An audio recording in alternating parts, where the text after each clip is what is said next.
एकदा एक तरुण एका कंपनीमध्ये नोकरीला लागला। तो अत्यंत प्रामाणिक आणि कष्टाळू तरुण होता।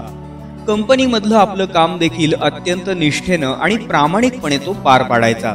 1 वर्ष झालं, 2 वर्ष झाली, पण तरी देखील त्याला बढती किंवा पगारवाढ मिळालीच नाही।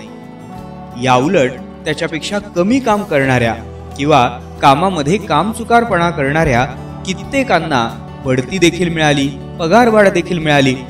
पुढे त्याला त्या कंपनीमध्ये 3 वर्ष पूर्ण झाली। 3 वर्ष प्रामाणिकपणे काम करून देखील कुठलीच बढती किंवा पगारवाढ मिळाली नाही, म्हणून तो तरुण थोडासा निराश होता। काय करावं हे त्याला सुचत नव्हतं। एके दिवशी तो कंपनीमधून घरी चाललेला होता। त्याचं घर ज्या बिल्डिंगमध्ये होतं त्या बिल्डिंगचा जिना चढत असताना त्या बिल्डिंगमध्येच राहणारे एक ज्येष्ठ नागरिक काका त्याला भेटले। त्याच्या मनात त्या काकांच्या बद्दल अत्यंत आदर होता। त्या काकांच्या पाठीशी इंडस्ट्रीमध्ये काम करण्याचा गेल्या कित्येक वर्षाचा अनुभव देखील होता। या काकांना जर आपण आपली समस्या सांगितली तर काहीतरी उपाय मिळेल हे त्याच्या लक्षात आलं। त्यानं आपली सारी समस्या त्या काकांना सांगितली। काकांनी शांतपणे ती समस्या ऐकून घेतली आणि ते त्याला म्हणाले की तू उद्या कंपनीमध्ये अचानक सुट्टी टाक। तो म्हणाला, हे मला जमणारच नाही। उद्या तर कंपनीत अत्यंत महत्त्वाचा दिवस आहे, माझ्याकडे खूप मोठं काम देखील आहे आणि मी जर सुट्टी टाकली तर मोठा गोंधळ निर्माण होईल। काका म्हणाले, तरी देखील तू माझा सल्ला ऐक आणि उद्या कंपनीमध्ये सुट्टी टाक। एक गोष्ट लक्षात घे, आपण आता या जिन्यामध्ये उभे आहोत। या जिन्यामध्ये हा छोटासा बल्ब लावलेला आहे। हा बल्ब रोज संध्याकाळी इथं लागलेलाच असतो, पण त्यामुळे आपल्याला त्याचं महत्त्व लक्षात येत नाही। एखाद्या दिवशी जर हा बल्ब आपण बंद ठेवला तर येणाऱ्या जाणाऱ्या प्रत्येकालाच त्या बल्बचं महत्त्व लक्षात येतं। अगदी त्याचप्रमाणे गेली 3 वर्ष तू तुझ्या कंपनीत कष्टानं प्रामाणिकपणानं काम करत आहेस। कुठलीही सुट्टी न घेता अगदी निष्ठेने तू तुझं काम करतो आहेस। ज्याप्रमाणे ह्या बल्बचं प्रज्वलित होणं इथून जाणाऱ्या येणाऱ्या प्रत्येकानं गृहीत धरलेलं आहे, त्याप्रमाणे तू काम करणं हे प्रत्येकानं गृहीतच धरलेलं आहे। त्यामुळे तुझं महत्त्व हे कुणाच्या लक्षातच येत नाही। म्हणून तू एकदा सुट्टी घेऊन बघ आणि परवा काय होतंय ते मला सांग। काकांनी दिलेला सल्ला आपण अंमलात आणायचा असं तो तरुण ठरवतो। त्यानं दुसऱ्या दिवशी खरंच सुट्टी घेतली। त्यामुळे कंपनीमध्ये थोडासा गोंधळ निर्माण झाला। दुसऱ्या दिवशी जेव्हा तो कंपनीमध्ये पुन्हा गेला त्यावेळेला साहेबांनी त्याला आत केबिनमध्ये बोलावून घेतलं।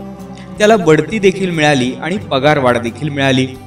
काकांचा सल्ला उपयोगी पडला हे लक्षात आल्यामुळे त्या युवकाला आता आनंद झाला। पुढे असेच काही महिने निघून गेले। त्याने पुन्हा एकदा अशीच सुट्टी घेतली। त्याही वेळेला त्याला अपेक्षेप्रमाणे बढती आणि पगारवाढ दोन्हीही मिळालं।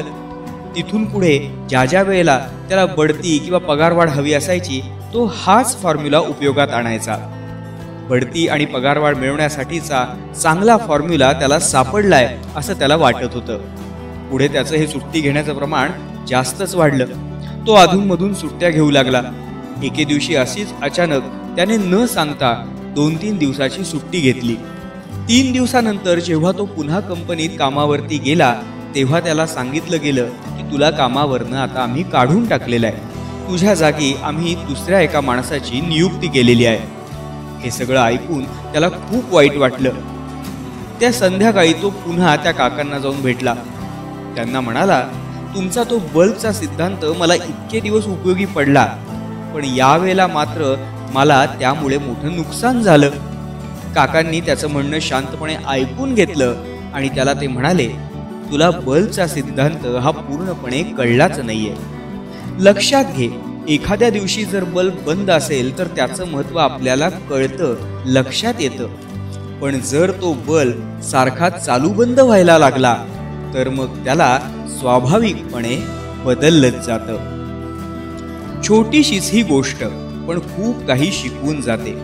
एखाद्या ठिकाणी कष्टानं किंवा प्रामाणिकपणे काम करून देखील लोकांना तुमचं महत्त्व लक्षात येत नसेल, लोकांना तुमची किंमत समजत नसेल तर त्यांना तुमचं महत्त्व लक्षात आणून देणं हे गरजेचंच असतं।